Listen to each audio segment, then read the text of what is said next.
Now, Scott's back there on the sound. You know when I sing, you're supposed to turn this off, right? I noticed it was still left on. I had to lip sync it. Well, listen, welcome. We're actually on the 12th rule, Jordan Peterson's book, 12 Rules for Life. So we're wrapping up the book today, but next week we're going to have a kind of a fun service. Brent's planning some things for us, kind of to wrap it all up, to kind of put it all together. But today we're talking about the last rule in his book. How many read the book, 12 Rules for Life? If you haven't read it, you should pick it up. It's a good book, Jordan Peterson. And today's rule is this.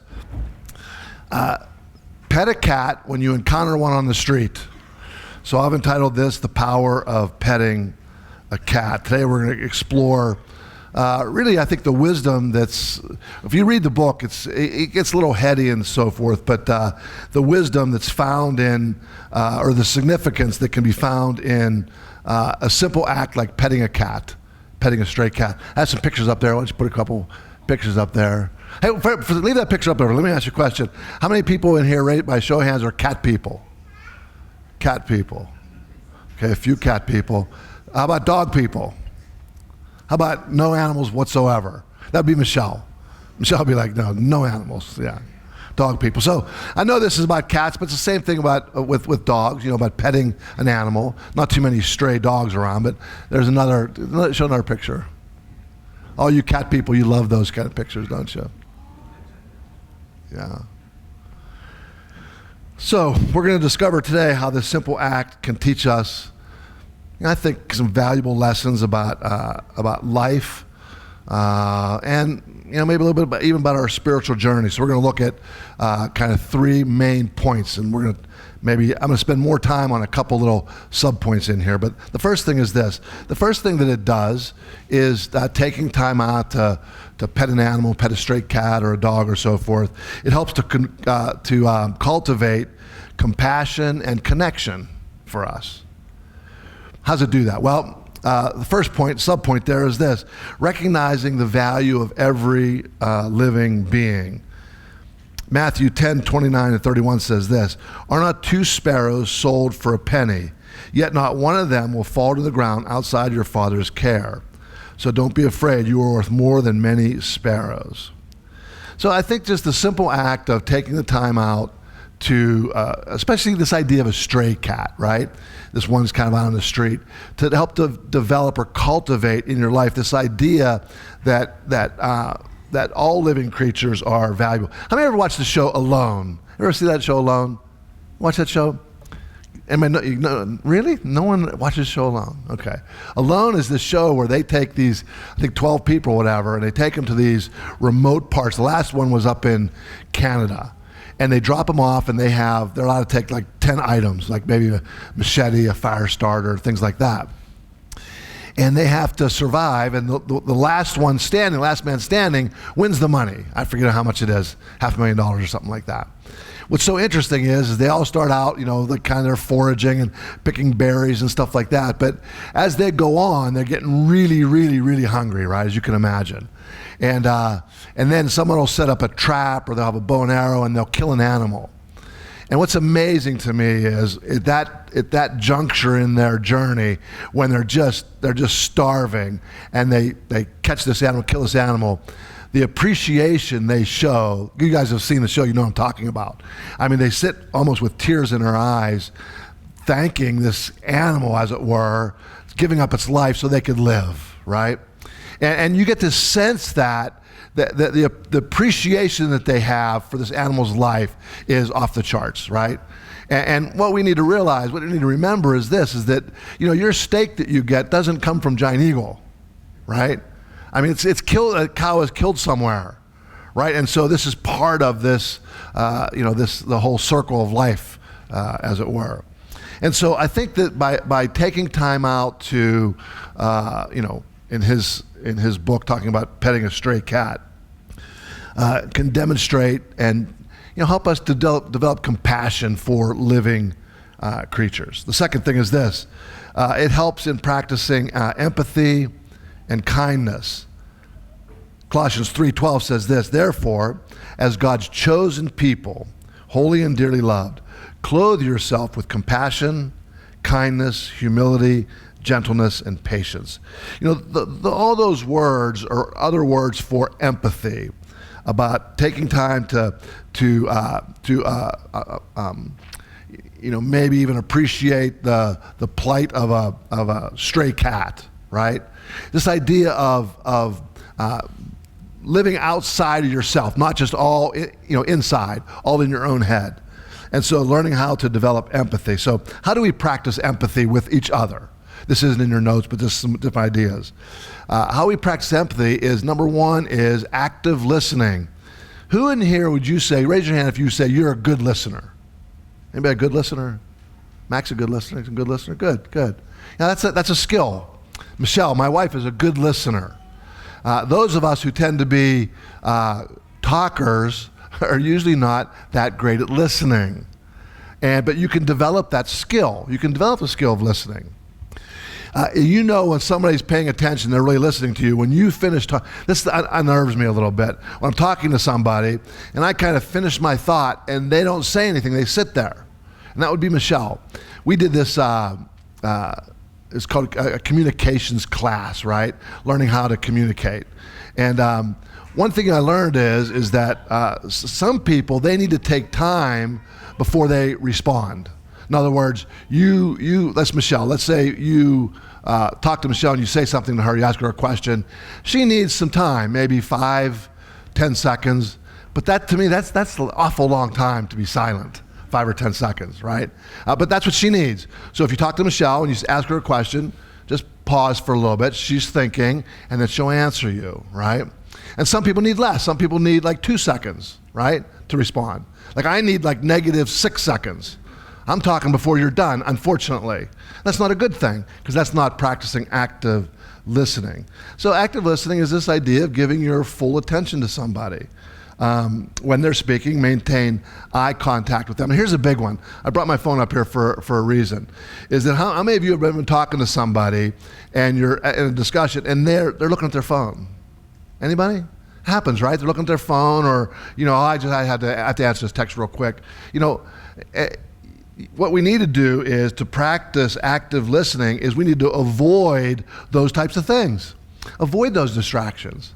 Now, I do this, but I want to try to stop doing this. How many of you have a lunch meeting with somebody and you go in and you take your phone in there? But what you do is you put it face down, as if that means something, right? So you're not going to be looking at it, right?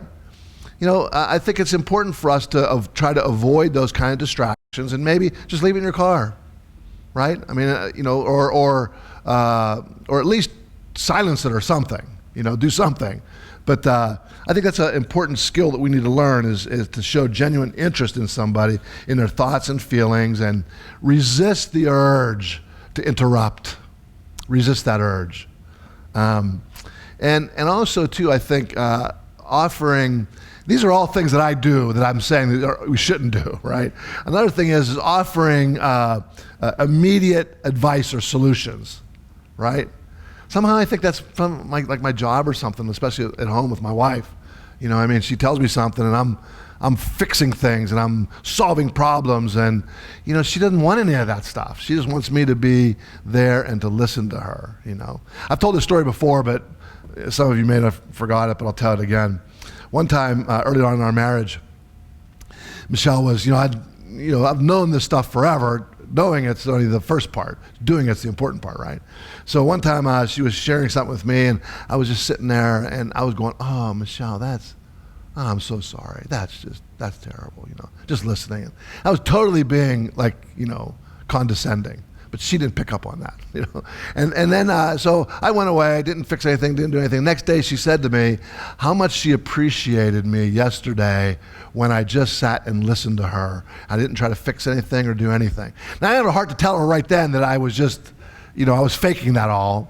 Years later I told her when I felt like enough time had expired, But I learned something from that, right? Sometimes that's all they want. That's all she wants. Sometimes that's all any of us want. Just somebody just to listen to us, right? It's important sometimes. How many of you are kind of like me? Sometimes I don't know, I'm thinking things, but I don't know if it sounds good or not until I speak it. Anybody else like that? When I speak it, sometimes I'll go, "Oh, that was dumb," right? Because I said it and I heard it and I go, "Okay." Sometimes we just need to talk. So sometimes we need someone there who is a trustworthy person that we can just share our thoughts, feelings, and those sorts of things and get them out there so we can hear them. Okay.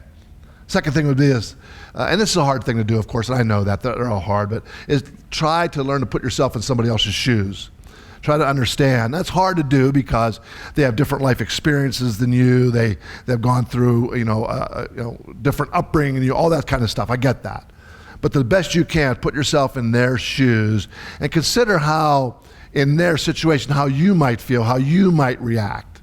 It's all part of this communication. Practice perspective taking. In other words, what I mean by that is this is a big skill too. But try to learn how to remove yourself out of the situation and look at it from different angles. That's hard, I know that. Because how do you remove yourself, especially if you're kind of emotionally attached to this, whatever it may be. But just take a different perspective, right? I know you'll have a unique background and experiences and beliefs and all that shape your worldview. I get that, right? So this isn't easy to do, but it is still possible to do, to step back from it and look at it from a different angle. Next thing would be this is a tricky one because is when somebody is talking to you, to kind of validate their emotions. That's not to say that their emotions or feelings are correct or whatever, but validate this is what you're feeling right now.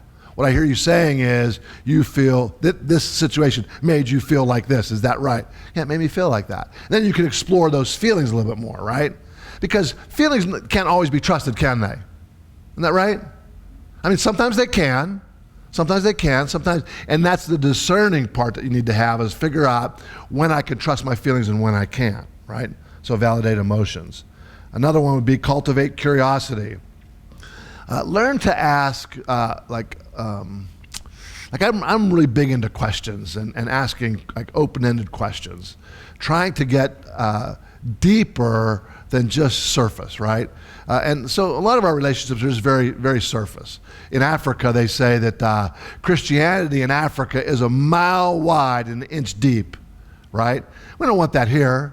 Like, you don't want that in your life, do you? You don't want your experience to be wide and no depth, rather be more narrow and deep in certain areas. So cultivate curiosity, ask open questions. Avoid making assumptions in a situation. Avoid jumping to conclusions with others. 6 would be this, practice self-reflection. I talk about this so often in here. Understand that we have our own biases, inherent bias, right, Jamie? We all have those things, and the more you can learn about yourself and learn where you have those biases, right? And sometimes it's hard to figure out on your own, but talk to somebody who's close to you, and right, and maybe you have the same kind of life experience. It's easier to see someone else's biases than your own, but practice self-reflection. And then the last thing would be is to engage in, just try to engage in acts of kindness. Right? Just do some nice thing. I've talked to many people here. I've done stuff like that before. I was talking to somebody the other day about, going through a toll booth and paying for the person behind you, or, at McDonald's or something like that, But practice these random acts of kindness. Look for opportunities to do that. And listen, it doesn't have to be to a complete stranger. How about just to your family? How about just to your kids or your wife or your spouse, whatever? Learn to practice these random acts of kindness. And remember this, above all else, remember that like many things, empathy is a skill. It's not something like, that's just not me. That's not true. Empathy is a skill, and you can learn how to be more empathetic towards others. Last thing would be, under this point 1, would be, it helps us to learn how to foster relationships and community. So in Ecclesiastes 4, 9, and 10 says this, 2 are better than 1 because they have a good return for their labor. If either of them falls down, one can help the other up. But pity anyone who falls and has no one to help him up. And so I think that this something as simple as petting an animal, petting a cat like this, can help build a sense of connection, right? Because we're reaching out outside of ourselves, even to a cat, and reminds us the importance of nurturing relationships. Sometimes I think, especially in marriage, right? If you've been married for any length of time, you know one of the pitfalls in marriage is you start taking each other for granted. Isn't that true? Right? Even if it's just for a short period of time or whatever, we take each other for granted. And simple acts like this will help remind us of the importance of continually working on a relationship, right? And so that's in a relationship with an individual, but also for community. That's why we do some of the things that we do. That's why the women get together. That's why the men are getting together to help foster relationships and community, right? We're not meant to live this life in isolation. So let me tell you, go back to the show Alone. You know why most people tap out? Not because of hunger, not because of harsh conditions. Why?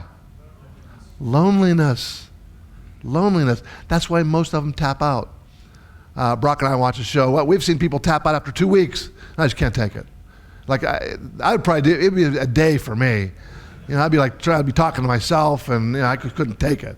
I work by myself, and Rick's not here today, but so I work by myself. I have a house out in Canonsburg I'm working on, and I'm there all by myself. And after about an hour, I got to talk to somebody. It's like I call Rick. And I thought, hey, what are you doing? Oh, I'm working. Yeah, me too. And we'll talk for 20 minutes, you know what I mean? And hang back up, and a couple more hours later, I need to talk to somebody else. I'll try to call Steve. He never picks up anymore. But I'll try to call my friends, I need to talk to somebody. Anyways, that's just, we're all different. We're all different. But we need to foster these kind of relationships. And by taking time to even do something as maybe as seemingly benign as petting a cat, it helps us to remind us of connections, doesn't it? Like put a picture back up. Doesn't matter which one. You just look at that cat. You know what I mean? I pet my dogs. You know what I mean? And when I pet my dogs, they just my dogs are crazy. They bounce off the walls. But when I get one of them alone, I pet it. He just stops and he's quiet. He'll lay down. I'll rub his belly. You know what I mean? And I'll tell you what, this does something for you too, doesn't it? And it's just such a good feeling. And so it reminds us of nurturing these relationships. And then we translate that into our relationships with other humans and helping them and supporting them in their journey of life. Number two is this. Number two is embrace the present moment. Embrace the present moment. What I mean by that is practice mindfulness. Psalm 118:24 says this: "This is the day the Lord has made. Let us rejoice and be glad in it." If you stop and you see a stray cat and you pet that cat, at that moment in time, that moment right there, you are truly living in the present moment, aren't you? You stopped, you saw this, and put that picture back up there. And the cat just is just receiving all of your love, your attention, and just taking it all in. And at that moment in time, we're living in the present moment. The book of Ecclesiastes is really an interesting book. In there, the book of Ecclesiastes talks about the meaning of life. Have anybody ever heard of Stephen Meyer? Anybody ever heard of him? Stephen Meyer, I have a couple of his books, but he was just on a Rogan podcast. And brilliant guy. And he talks about from age 15, started to ask all these philosophical questions. So he's studied philosophy, but also the sciences.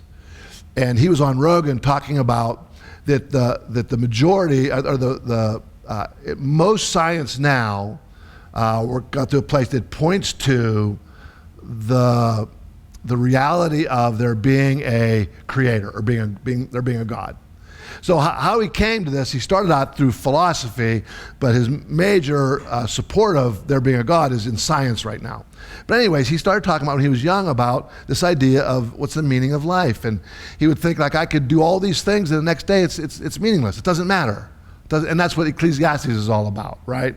That talked about, Ecclesiastes says that vanity is meaningless, right? It portrays the pursuits of things like worldly pleasure, wealth, accomplishments, these kind of things. And he says that all these things are meaningless. He calls it a vanity. So in there, he's referred to as teacher or preacher, right? And he describes these kind of pursuits as vanity or a striving after the wind. Striving after the wind. And then in the book, he talks about this. This is really fascinating to me because all these things that we spend, when you read it, that we spend the majority of our life doing, he says are meaningless. Ecclesiastes, written by Solomon. And then he says this, he said, despite all of that, there still is an enjoyment in life. The overall book talks about there can still be enjoyment and fulfillment, but how? Well, in the simple things in life, in the simple pleasures in life. It talks about finding contentment. Now, this goes back, this is all talking about mindfulness, of finding contentment in daily activities. Daily activities. In other words, mindfulness, of being aware of the moment that you're living in. Next one would be God's sovereignty and the fear of God. Talks about that, living in accordance with God's wisdom and his commands, how there's meaning in that, right? Because if there's not, then where does morality come from? What is moral? Why would I even be a moral being? Why would I even do these kind of things? And the last one is that life's uncertainty and our mortality. That life is short, the brevity of life, right? And so to learn to live in the present moment. So what is mindfulness anyway? Mindfulness is just taking time to focus your attention on the present moment. The Chinese philosopher Lao Tzu said this: if you're depressed, you're living in the past.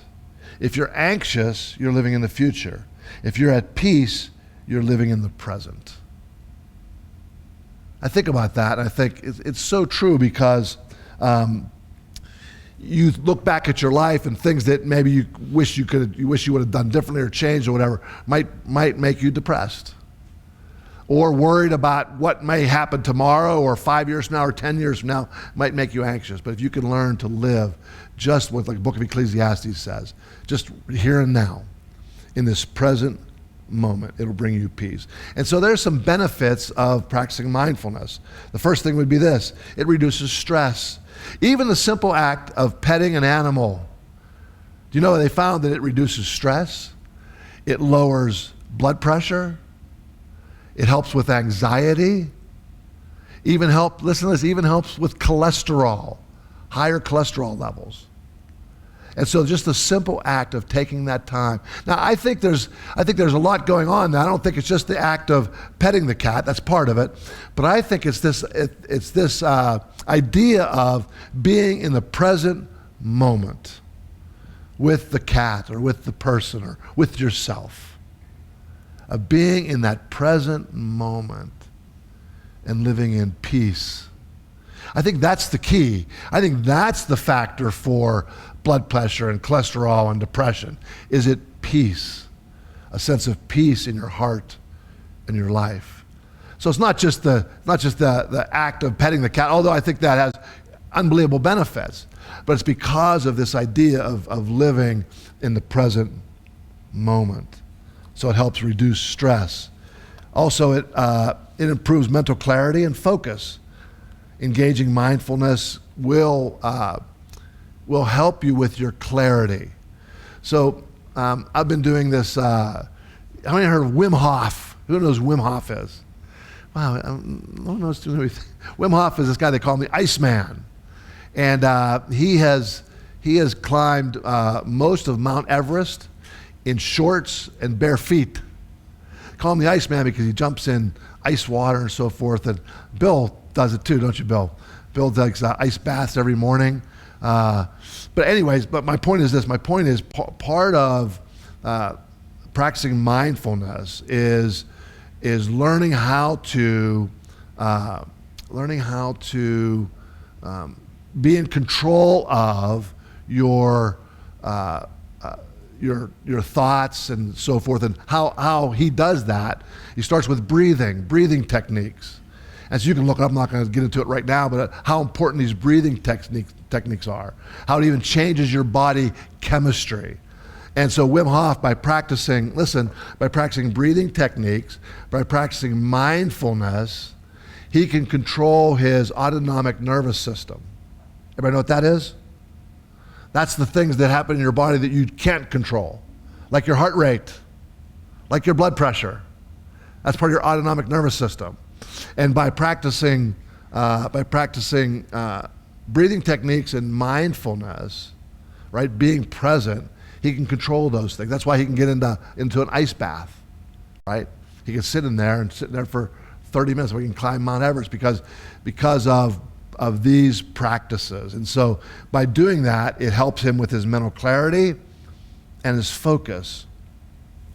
Third thing is basically this enhanced emotional well-being. I'm going to plug another book. I plugged it here many, many, many times. But listen, it's worthwhile reading for anybody and everybody. It's called Emotionally Healthy Spirituality. And the idea behind the book is this, is that if you want to be spiritually healthy, you have to be emotionally healthy. If you want to be emotionally healthy, you have to be spiritually healthy. They're two cogs and they go together like this. If you're not emotionally healthy, it's going to be very, very difficult, if not impossible, to be spiritually healthy if you're not emotionally healthy. And likewise, it's the other way. Spiritually healthy, being emotionally healthy. It's so important. And so by practicing mindfulness, it'll help with your emotional well-being. Okay. Under 2.2.2 is this, and this is maybe kind of just so intuitive, but finding joy in just the simple pleasures, right? Finding joy in just petting an animal, right? Finding joy in those simple things. Ecclesiastes again, 3:12 and 13 says this, I know that there is nothing better for people than to be happy and to do good while they live, that each of them may eat and drink and find satisfaction in their toil. This is the gift of God. So we take time to enjoy those simple things, even if you're at work, right? Be thankful for your work that you have. Be appreciative. And I think one of the things that I hear different times people complain about their work and everything. I think it's because we have a wrong perspective on our work. Sometimes we have a perspective, you go to work, that I'm working for this knucklehead or that knucklehead, right? But if you change your perspective, go back to perspective we talked about before, change your perspective and say, no, I'm working for God, right? Do everything as if you're doing it for Him. Now change your whole perspective and know that there's nothing better for people than to be happy and to do good while they live, that each of them may eat and drink. Now, I know a lot of you like that one, eat and drink, and find satisfaction in their toil. This all is a gift of God. 2.3 would be this. Learn how to let go of worries and regrets. Matthew 6:34 says this, therefore do not worry about tomorrow, for tomorrow will worry about itself. Each day has enough trouble of its own. And so petting a cat is just this gentle reminder of just to release our worries, right? And worries again, anxiety and worries are living too much in when? The future. Too much in the future. Now, I'm not saying that you don't think about the future. That's not what I'm suggesting, right? You should plan for the future and so forth, but you don't let it affect you to the place where you have anxiety and you worry about it. You plan it, and then you leave it up to God, right? You do the best you can to make your arrangements and plan, knowing that things can change. Third thing is this, number 3. In just doing a simple act like this helps us to embody love and gentleness. 1 Corinthians 16:14 says this, and this is kind of really a theme that I've had throughout the whole time of Freedom Life Center, and that's this: do everything in love. Do everything in love. Petting a cat reflects our capacity to show love, right? Just taking that time out of your day to stop and to pet a cat, pet an animal. And I think something like that mirrors God's love for us, this unconditional love.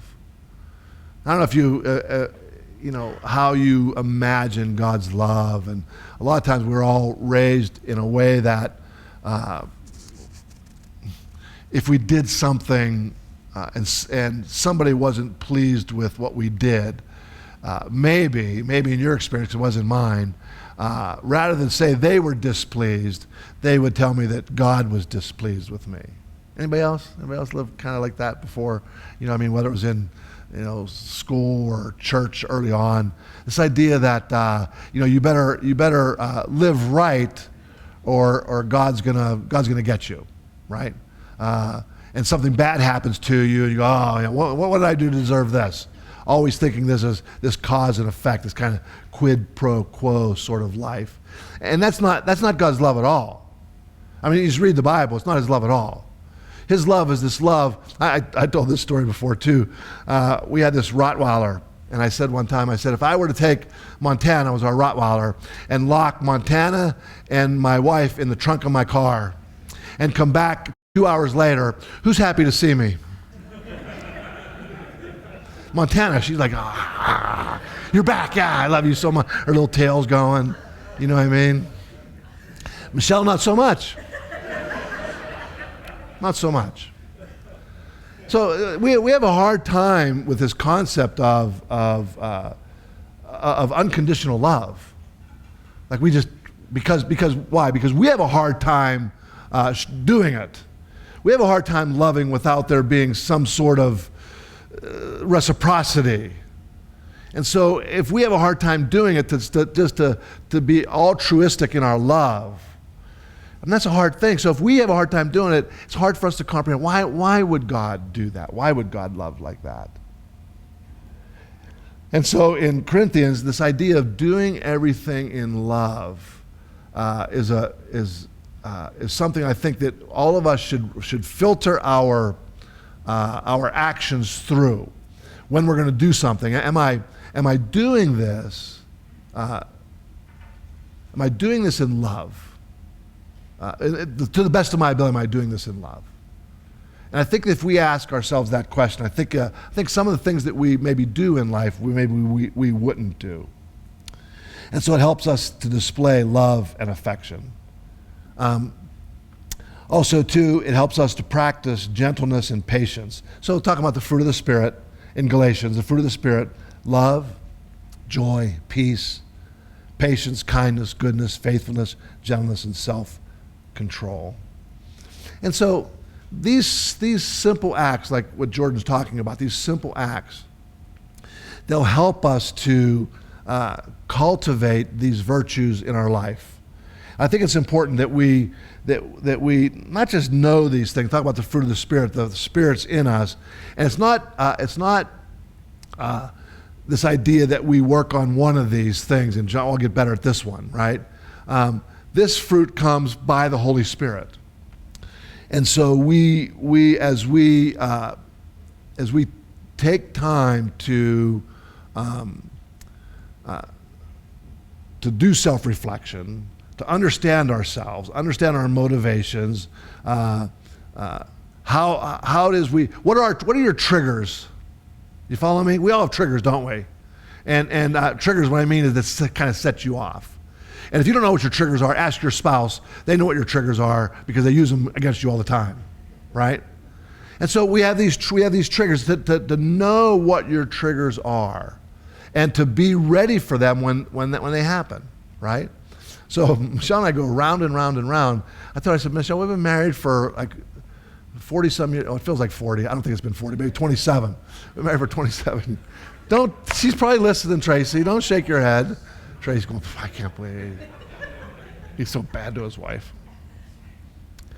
Now, see, I lost my train of thought, Tracy, just because of you. No, I tell her all the time, I go, Michelle, if you just understand, like, if you would just compliment me, that's all you got to do. I'd be like putty in your hands. Go do anything. Like if you would say, like one time I forget what it was. She was talking about somebody else, and this person, it was Brock. Brock wrote a song for Shelby. Can you believe, he's so, I said, Michelle, I built you a house. I built a whole house. You're living in this whole thing that I built myself with these two hands. And he wrote a song. Big deal. I write a song. Scott, don't look at me like that. All right. So practice gentleness and patience. And then all of this, I think that, and this is the science behind it. I always have to throw in a little bit of science there. But this I already talked about, but this physical act of petting a cat or these kind of things, it promotes healing in your body. It really does. It promotes healing and restoration. 1 Peter 4:8 says this, above all, love each other deeply. Why? Why do you think it says love each other deeply? I'll tell you what it says right after it. It says this, because love covers a multitude of sins. Love does. Nothing else. Nothing else. It's love. And we can learn how to live in the present moment and to love deeply. And I mean, it's going to affect you. It's going to affect your overall health, your overall well-being. Not just your physical health, but your emotional health, your spiritual health. So this whole thing, I think, boils down to maybe this one idea of learning how more and more and more to be present, right where you are.